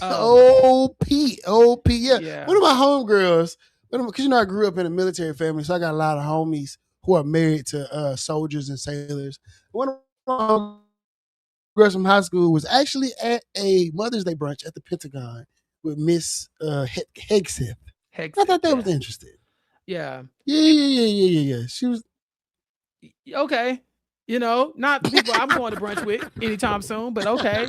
I was like, I thought that was interesting. It's just the spectrum of people that I have shared space with in my lifetime. Right. I don't be sharing space like that. I really have gotten to a place where I don't need to share my space with people. Like I definitely hear what you're saying about the freedom of speech, especially in comedy. You gotta let, because how do you can't water down the art form, bro? Like, yes, you can, because here's what I will say. You can't water down the art form, bro. Here's what I will say. I am not a comedian.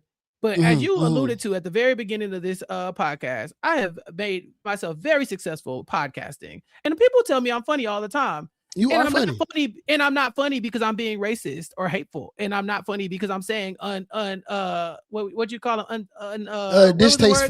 Distasteful things, right? Yes. Like if you are funny, you can be funny without doing those things. That's true. That's the thing.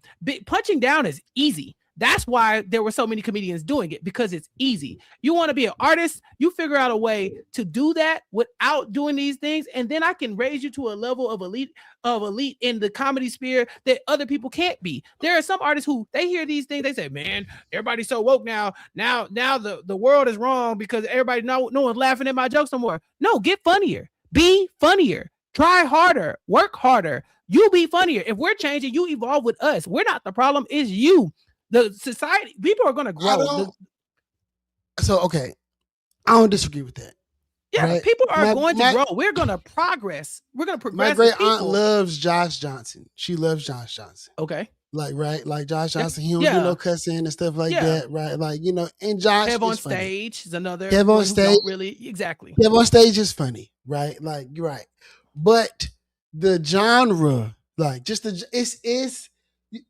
it's the art, bro. Like, I get it. Some people do distasteful comedy. Some people don't. Some people like it. Some people don't.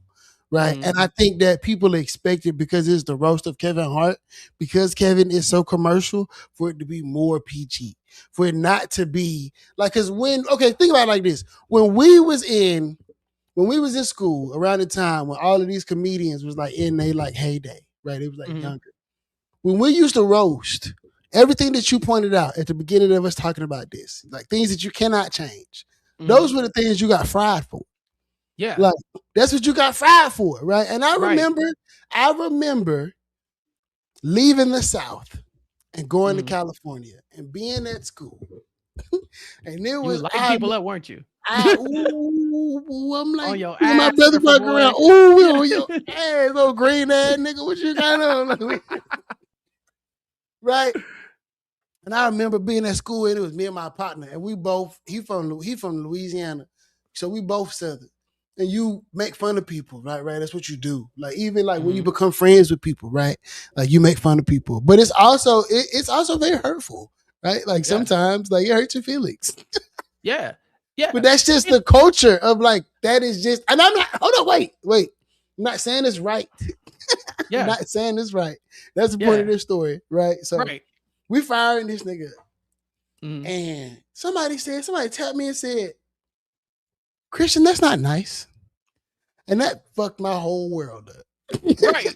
I was like, because it's so simple. It was the first time I'd ever had to think about it. Like, I'm just joking. Right.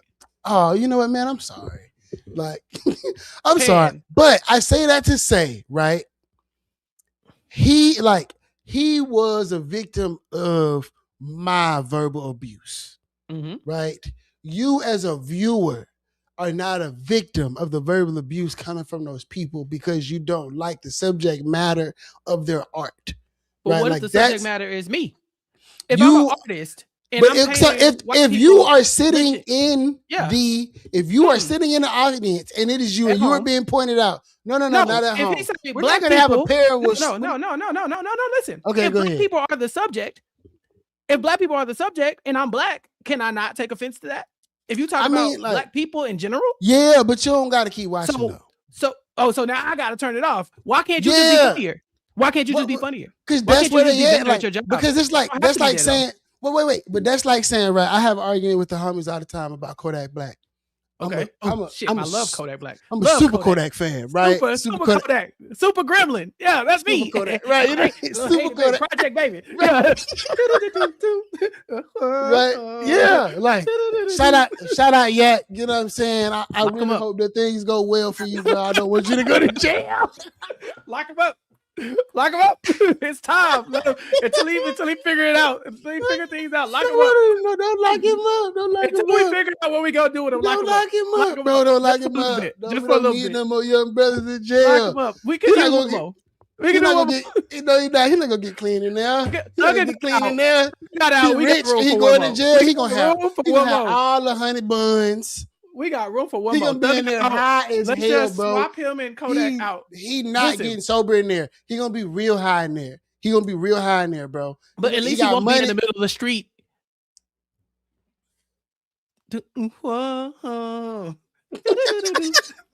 I love Yak. So back to my point. So we be in a group chat and they be like, no, down with Yak, right? Down with Yak. Down with Yak. And not down with Yak. Yak be jamming. Yeah. Right? But he not for everybody though. Yeah. So there's things that he say that people don't agree with. Like I was talking to somebody and I was saying I really like Biggie, right? But Biggie said that he would fillet somebody's daddy.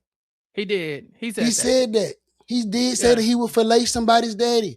That is distasteful. It is extremely unsavory. But comma butt.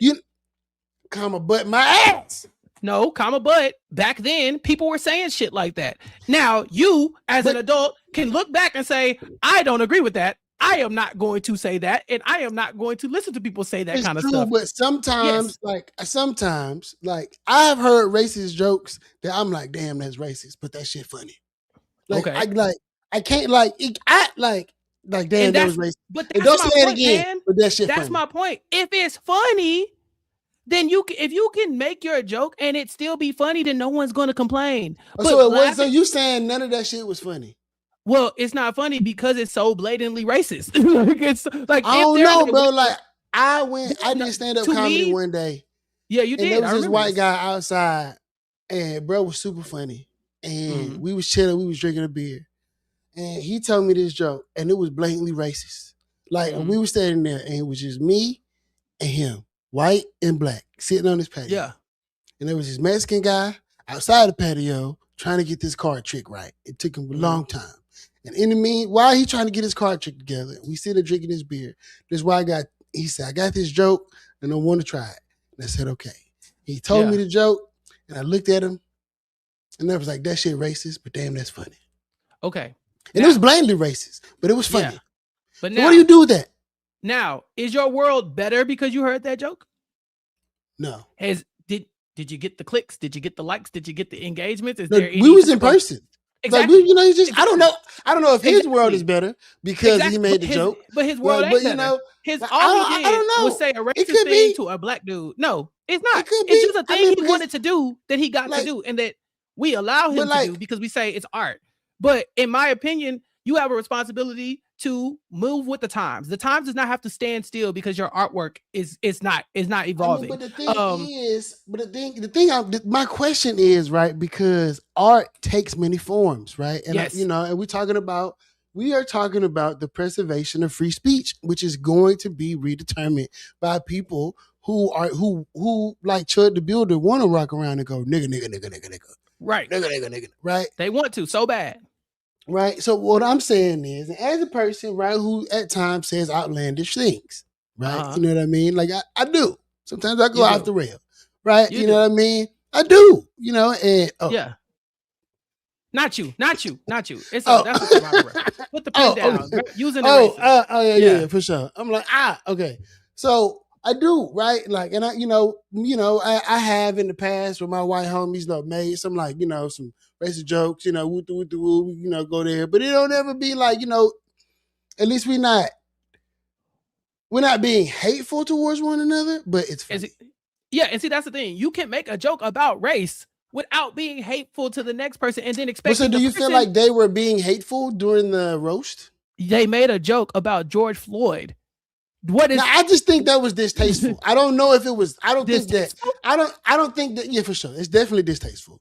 It's definitely distasteful. They're saying because going back, right? It was very distasteful for Sean to say that the lady is at best a Zeta. Right. That was distasteful.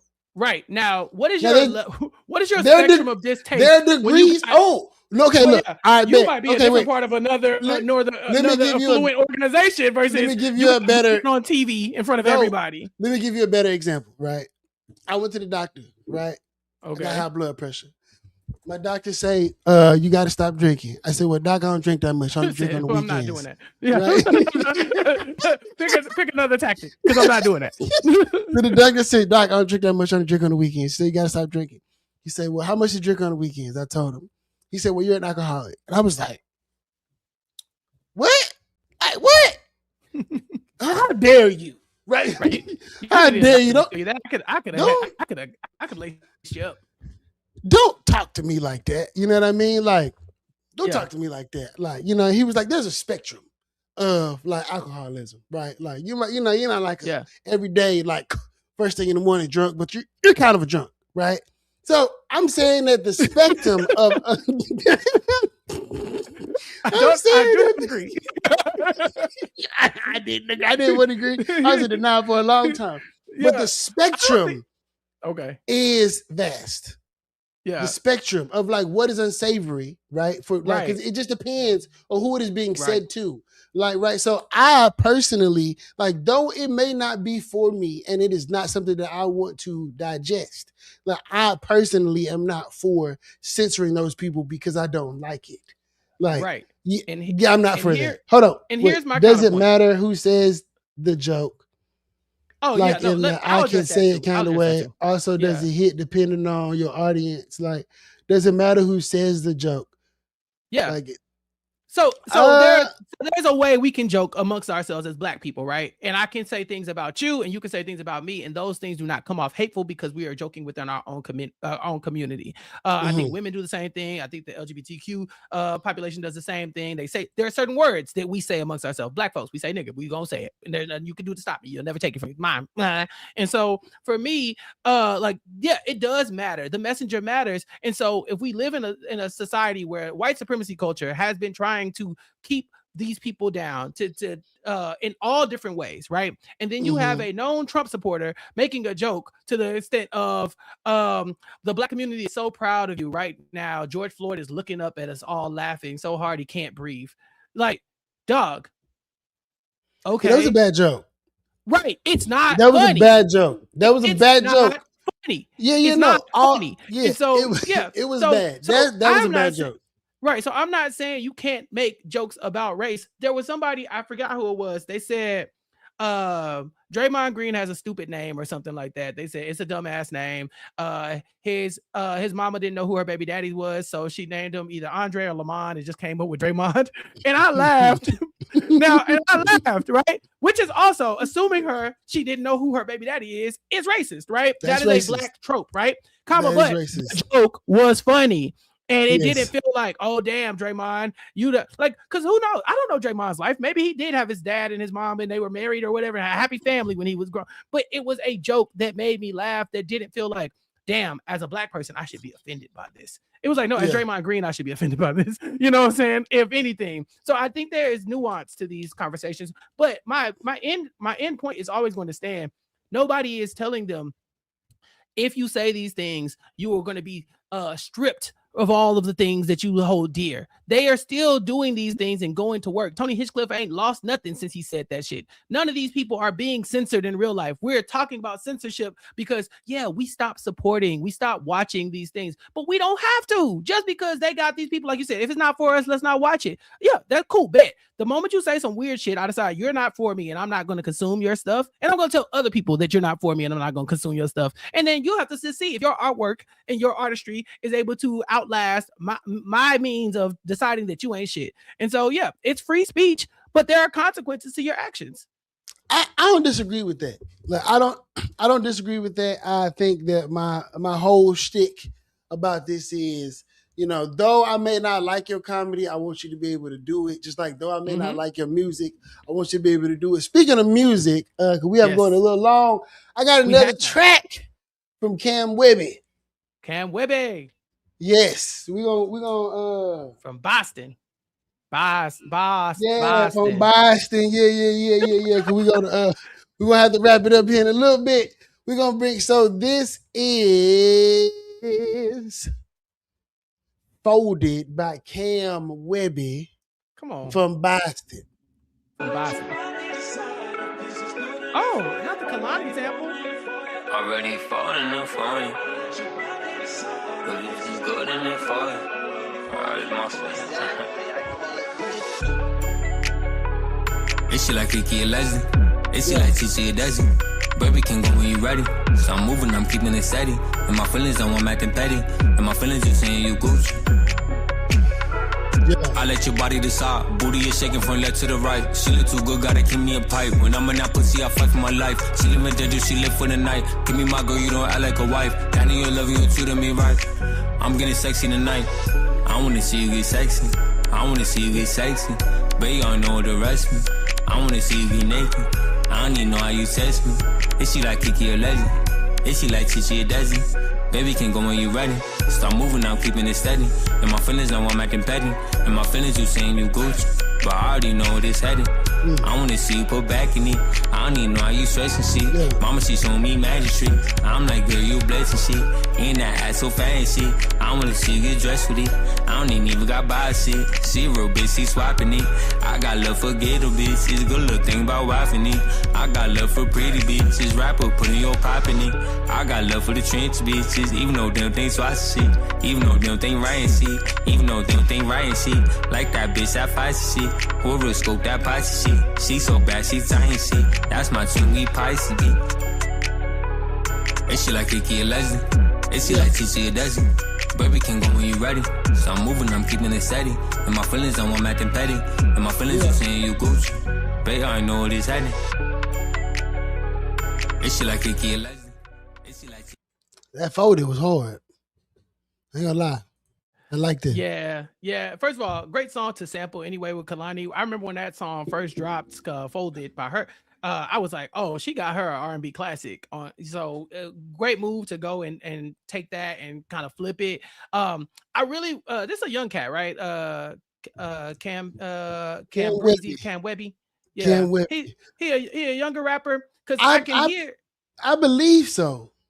If not, If not, if he's like an OG like ourselves, I'm very impressed. I'm impressed regardless, but I'm impressed that he's been able to kind of capture this new age hip hop sound. Mhm. Like I can hear the influences of people who dropped in the last 10, 15 years, right? Like Yeah. Lil Tecca, and even like some of that like kind of drill rap flow that they kind of have, like the Ice Spices in them, and you can hear those influences. And so I know he listens to a lot of music, but I really want to know kind of like what inspired him. And so yeah, I'm probably going to follow him too. I think this is a good platform to kind of launch these people's kind of let people hear these different artists. But yeah, have you ever got to interview him? You've never talked to him before. No, I've never talked to him before. Shout out to Cam for showing up in the chat, showing the show love. Shout out to his manager for reaching out to the show, having him on here. It's just this is really just the strength of the internet, bro. You know what I'm saying? Yeah. Like, I ain't never been to Boston before. You know what I mean? I've been once. I'm just letting the Lord use me. You know what I'm saying? Just let him use me. Just let him use me. So I went to Boston once. It was a good time. It's a little cold out there. But Cold. otherwise, it's nice. They definitely have their history as well, being Boston. But I've met a lot of cool people from that area. So if you're ever trying to go, let's make the trip. We got to go. We got to go somewhere. I wish I would have known that Prairie View was going to be on Martha's Vineyard, bro. We could find somewhere. We could even sleep in an RV. I don't give a damn. I just want to go up there. Prairie View is going to be on the vineyard to celebrate the anniversary or something like that. It's real bougie and black. I want to go. Why we can't go? I really want to go. Anybody watching this, if you know anybody who has a house on the vineyard during August, I think August the 21st to the 23rd or something like that, we need somewhere to stay. Couch. Anywhere. Martha's Vineyard. Dang. Okay. Yeah, bro. I want to go up there, bro. It's like okay. Black excellence. I ain't even know that. Right. I'm from the projects, right? We don't go to Martha's Vineyard. We go to Virginia Beach. Yeah. Yeah. I mean, listen. I didn't even know that they were doing this, but I'll say this. Massachusetts has some great recreational laws about certain things, and I would love to go and partake in Martha's Vineyard, considering I believe that is Massachusetts as well. So touche. Yeah, so if I get, it's not like I can do those things here in Texas. That's illegal. But if I'm outside of Texas, can't do them. Can't do them at all. Definitely. Touche. If I'm outside of Texas. Touche. Mel, you got a hookup. Mel Hooker. Mel, you got a hookup. Mel, you know somebody on the vineyard? Let us know, Mel. Oaks Bluff on the Vineyard is a historic Black community in Massachusetts. See, Mel Hooker is from Boston, so Mel, we trying to couch surf. Surf. Mel, put some feelers out there. See if you can find somebody for us. We trying to couch surf. See if you can find us a little place to lay our heads for the night. But yeah, between the two of us, Pat, I think we don't have to couch surf. We don't. We can find somewhere to live. We'll be all right. Yeah, we'll be all right. You'll be all right. Yeah. I mean, I sleep in the car. I don't give a damn. As long as I can find somewhere to brush my teeth, I'll do it. Yeah, for sure. We've made a way out of no way before for less. Pull up in an RV or something. We made a way out of nowhere. A van. I'm good with a van. Yeah. Now at least something with a toilet. Fair as well. Yeah. Fair as well. Something with a toilet. Yo, so this has been great. I'm not even gonna lie. I hated this. I hate talking about politics. This is great. I mean, we talked about a lot of stuff. We talked about free speech. We talked about being Black. That's all political. About music. Life is political, bro. Life is political. Being Black is political. Let me get on my soapbox. We all gotta fight for resources. We all nothing. We don't all nothing. Being Black is so political. When you are written into the Constitution of your country as property, and then you have to fight for the right to have representation and to be looked at as a human, you are inherently, by design here in the United States, political. Everything we've done, every advancement we got, every handout we've got, everything we've received, everything we've earned, we've had to vote for it, meaning we are political beings here as Black people. And so because when I talk about Black stuff, it gets political. I just don't like having to stop down and talk about political things. And so this has been so much more fun than many of the conversations you and I have had. Because sometimes you are breaking down literal policies for me, and I'm like, man, I don't want to talk about this. But at least this time we got to keep it light. Yeah, no. Like I just want to be able to create a space where people can hear, just what it sound like and what's happening for real, instead of it being, I want to talk to people and not at them. And I Yeah. feel like today we talked to the people, right? Like we talked to each other. We had some good discourse, right? We did not see eye to eye on on the comedy thing, and that's cool, right? Yeah. I do think you fucked up. You should not have invoked George Floyd name like that. I do need to say that because I want to be on record. I want to be on record to say I do not support that bullshit. I do not support that bullshit. You should not have said that, bro. That's fucked up. It's fucked up, and it's not funny. Yeah. Like it's not funny, and I know a It's lot. not funny. Especially it hit home because I know a lot of people who was friends with him. Exactly. Like, so the audience should not be targeted at the damn roast. I don't feel targeted. Yeah, but people I don't feel targeted. Yeah. I know people who feel like that, but also I'm an Aquarius, so we don't do them, right? Yeah, like, but that's why I don't fuck with y'all. See, the Aquarius are the worst. Oh my god, you don't do them. That's the worst. What kind of sign is water and air at the same time? What like, you mean? What do you mean you felt something? What do you mean you have feelings and shit? Meanwhile, I'm an Aries. I'm like, what? like, excuse me, my nigga. So yeah, big shout out to all the people in the chat. First of all, my people came to support me. Yeah. Nishi in the chat, Thundercats, Mel Hooker. My people. Nishi, Mel, Jill, DBP, that's Dave's Brady Pat. My people showed up. Yo, I appreciate that. My chat ain't never been this booming. I appreciate the weekend. Yo, like they talking. This is great. Tell your friends to come back. I'm here every Thursday at 7, talking the same shit. Sometimes, most of the time, I'm on time. Yeah, most of the time I'm on time. I had to go to an event today. I'm out here trying to organize to get Black people to vote.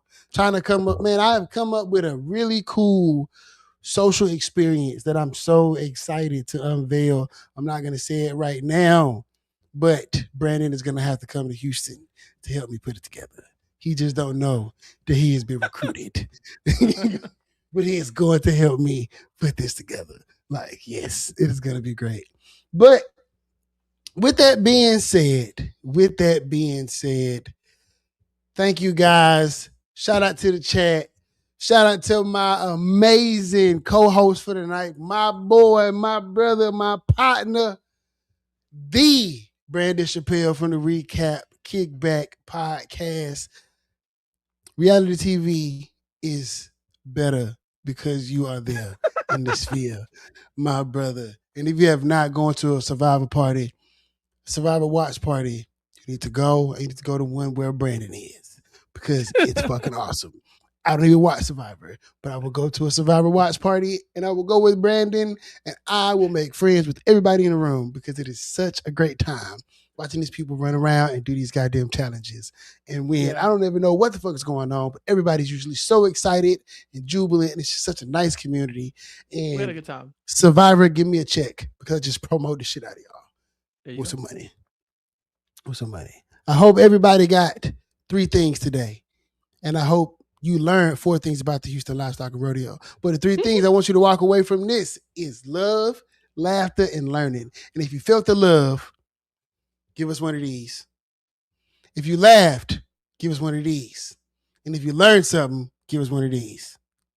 I'm hollering at y'all. It's been great. It's your boy, Big Pan. My mama named me Christian, but don't nobody call me that. Nobody calls me Brandon but you. Every time you say it, I flinch. Like, what? What was that? Yeah, it's like when people go Christian. I'm like, oh, hey, hi, right. How you doing? Yeah. But it was just great, man. Love you, dog. Thank you, chat.